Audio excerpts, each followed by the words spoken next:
Hey everyone, Howard Pinsky here with a very hairy Photoshop tutorial. I've been asked many times to create a tutorial on how to achieve furry text. So let me go ahead and show you a super simple way of doing just that. There are three things that you're going to need to complete this tutorial. First is your text. Second is some sort of texture like this leopard fur which I found over at Shutterstock. And third is a customized brush, which we're going to look at shortly. In terms of the text, the font and size is completely up to you, but from my experience, using a thicker font like the one you see here tends to work best, especially if you're going to be working with layer styles. Next is the texture. Over at Shutterstock, I found a really nice high quality image of leopard fur, which is going to work great for this effect. Now when you're placing your texture on top of the text, you want to make sure that it's quite a bit bigger on all sides, so the bigger the texture the better.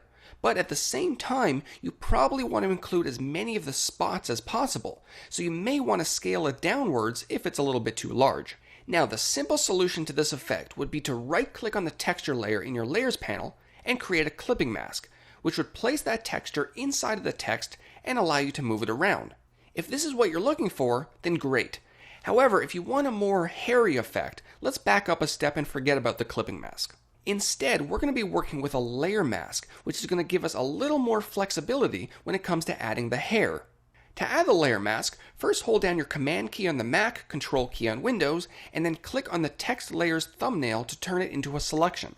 Once a selection has been made, with the texture layer still active, click on the Add Layer Mask icon at the bottom of your Layers panel.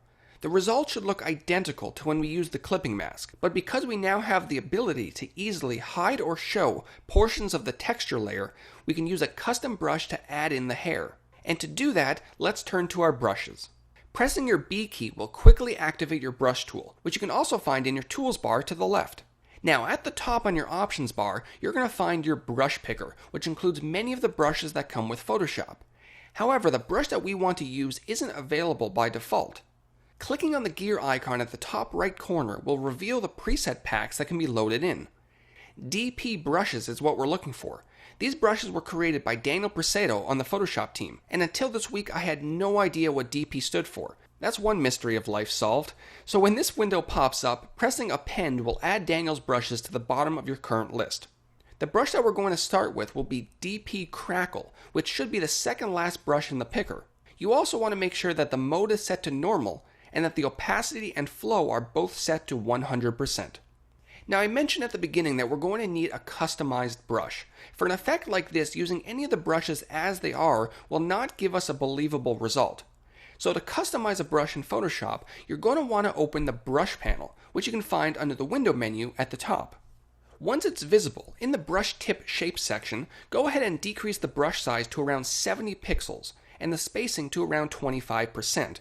Now it's good to note that if you're starting with a larger or smaller font, you may want to experiment with these settings to get the result that you're looking for.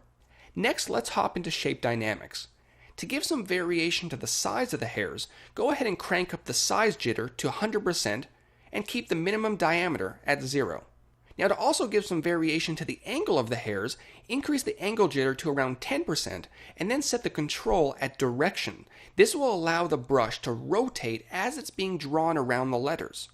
Lastly, increasing the roundness jitter will also help move away from a repeating design.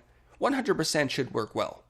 Alright, the customization is complete. Nothing too complex, but if you think you may want to use this brush for future designs, it may be a good idea to save it. Pressing the new brush icon at the bottom will allow you to name and save your brush. Perfect. Now it's time to brush in the hairs. Because we're working with a layer mask, anything that is currently hidden can be easily revealed by painting in with a white brush. So make sure that your foreground color is set to white and paint away. Now, clearly there has to be a better way, right? This will take ages. Okay, there is.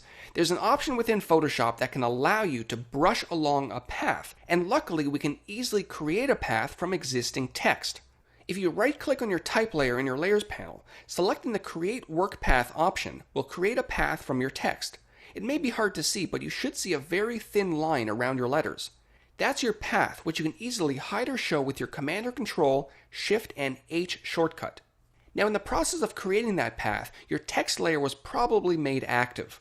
Before you move on, make sure that not only is the texture layer active, but make sure that its layer mask is active as well. If you see a frame surrounding the mask, you're in good shape. So now that we have a path to brush on, go ahead and grab your pen tool, shortcut key P, and right-click anywhere on the path.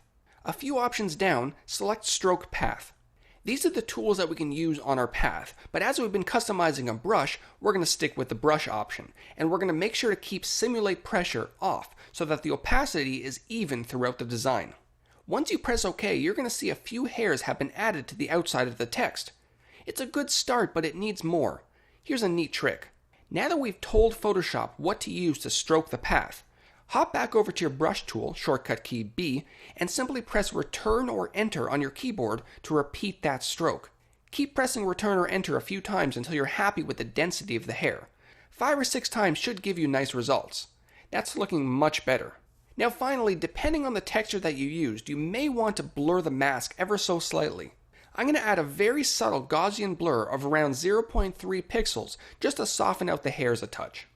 And the last thing you might want to do is to add a very slight inner shadow to the texture layer to add some depth, but it's completely optional.